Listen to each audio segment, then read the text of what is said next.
Hello, કેમ છો બધા? આજે સરસ દિવસ છે. થોડું વિન્ડ હવે થઈ ગયું છે, પણ એકચ્યુઅલી સની છે અને વિન્ડ છે તો મજા આવે છે. આમ બહુ ગરમી નથી લાગતી. આજે મે બી 26 ડિગ્રી છે અને અમે જો આવીએ છીએ પાછળ સી છે અમારી અને અમે બહુ ફરવા નીકળ્યા હતા. ત્યાં આટો મારવા જઈશું. બરાબર ને? મસ્ત દિવસ હવે ઉગવા માંડ્યા છે. સરસ. હવે સમર ધીમે ધીમે આવવા માંડ્યો છે. જોઈ લો વ્યૂ અહીંયા છે ને મસ્ત. જો અહીંયા બેસવાનું, અહીંયા બેઠા બેઠા સી જોવું હોય તો જોઈ શકો. બધા ડોગ વોક કરાવતા હોય. અહીંયા પણ નાનું લેક કે કાઇન્ડ ઓફ એવું છે. ના જો અમારો પ્લે એરિયામાં આ બે રમે છે. તો ખરેખર મસ્ત છે. Beautiful blue sky. મજા પડે ને.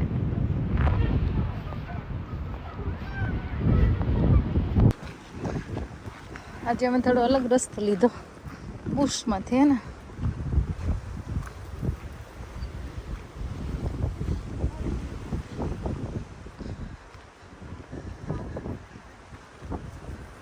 ત્યાં આગળ હાલે હજી આગળ અહીંયાથી ઉડી જશે.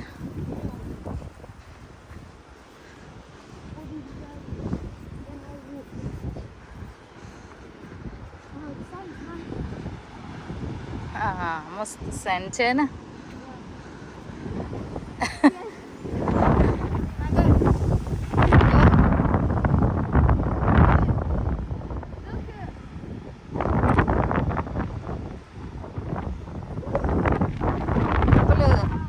સ્નો બોર્ડ આવે એવું સેન્ડ બોર્ડ આવે, ખબર છે?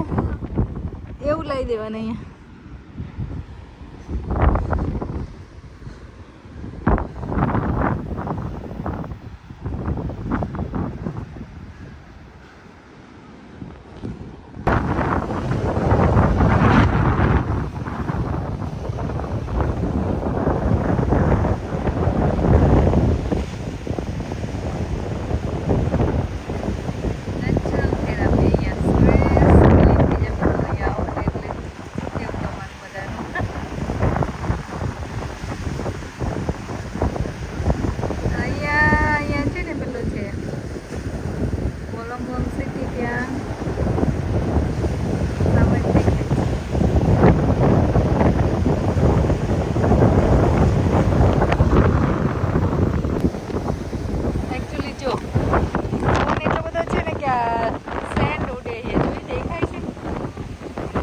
જાણે વેવ્સ આયા હોય.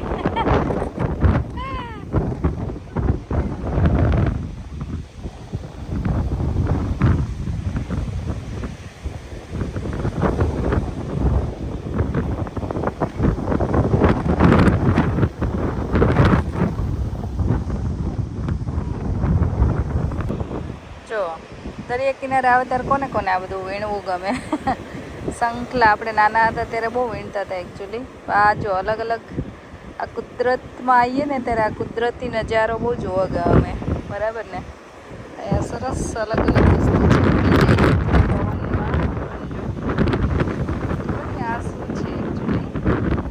આટલું મોટું છે ને અહીંયા અણી જેવું છે આગળ ને ખબર નહીં.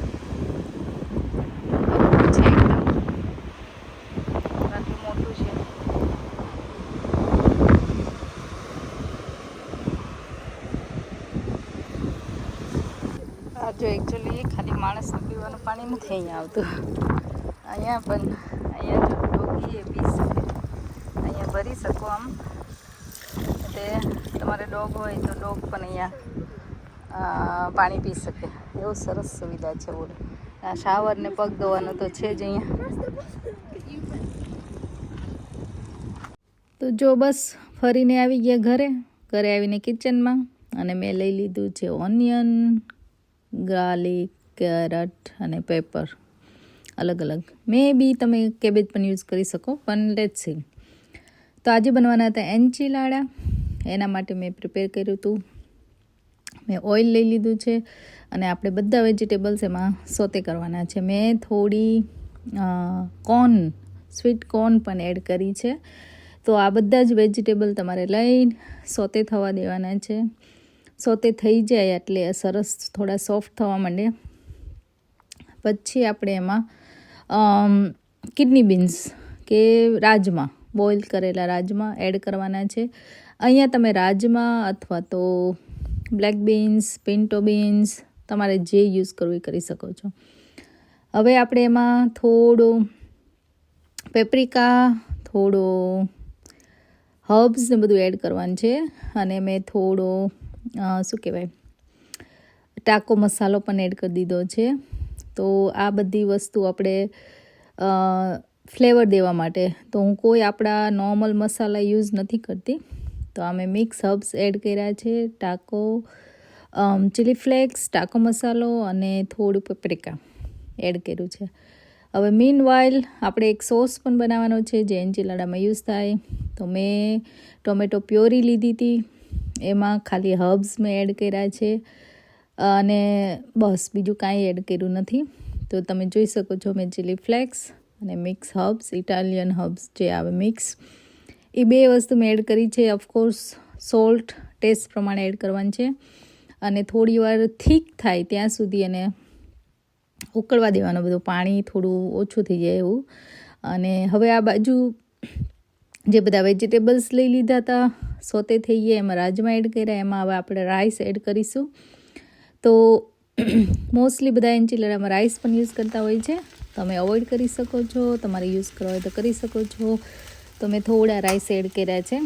તો આ રીતે સોસ પણ જો ઉકળીને મસ્ત રેડી થઈ ગયો છે અને વેજીટેબલ્સ પણ રેડી થઈ ગયા છે. હવે આપણે રેપ લેવાના છે. તો મેં આ રેપ લઈ લીધા છે જે હોલ મીટ વિથ સીડ્સ એવા રેપ છે. હવે આપણે એસેમ્બલ કરીશું. તો મેં ટ્રેમાં સોસ પહેલાં પાથરી દીધો છે. હવે આવી રીતે ફિલિંગ કરીને એને રોલ કરીશું અને આપણે બધા રોલ સોસ ઉપર જે ટ્રેમાં છે આવી રીતે ગોઠવી દેવાના છે બધા. મેં થોડા વેજીટેબલ્સ બધું વધ્યું હતું એટલે મેં થોડું ઉપર રાખી દીધું છે, નોર્મલી હોય નહીં, એ તમારી ઉપર છે. તો આ રીતે મેં ચીઝ ઉપરથી એડ કરી અને થોડા હેલેપિનો એડ કર્યા. તો આ રીતે રેડી થઈ ગયું છે અને બેક કરવા માટે તો તમારી પાસે ઓવન, એર ફ્રાયર કે પછી નોર્મલ તવીમાં પણ કરી શકો છો. તો મેં આ ઓવનમાં મૂકી દીધું છે. હું 180 ડિગ્રીએ પ્રીહીટ કરેલું હતું અને આફ્ટર 20 મિનિટ્સ થઈ ગયા છે મસ્ત રેડી. જો આ બે આવી ગયા. હા બહુ ભૂખ લાગી છે સ્નેહલને. સ્નેહલને બહુ ભૂખ લાગી હતી ને, સી સાઈડ જઈને રમીને આવ્યો એટલે. હે શું જમે છે?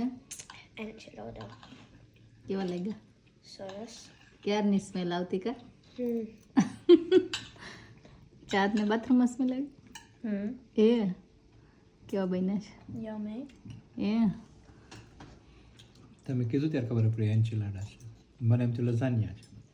એને લઝાનિયા જ ખાવા તો કેમ ચાત? પણ આજ લઝાનિયા શીટ નહોતી ઘરમાં. Okay, garlic bread enchilada. Yes, તો છે ગાર્લિક બ્રેડ અને એન્ચિલાડા. ચલો બધા જમવા. તો જોઈને બધા તો કમેન્ટ કરતા હોય કે ઇટ લુક્સ ડિલિશિયસ, પણ તમે એકવાર ટ્રાય કરજો, બનાવજો અને મને કમેન્ટ કરજો કે એકચ્યુઅલી તમારે કેવા બને છે. તો પ્લીઝ કમેન્ટ, એટલે મને પણ ખબર પડે. અને આવા નવા સરસ વિડીયો માટે જોતા રહેજો વિદેશમાં વતન. ચલો મળ્યા પાછા નેક્સ્ટ બ્લોગમાં.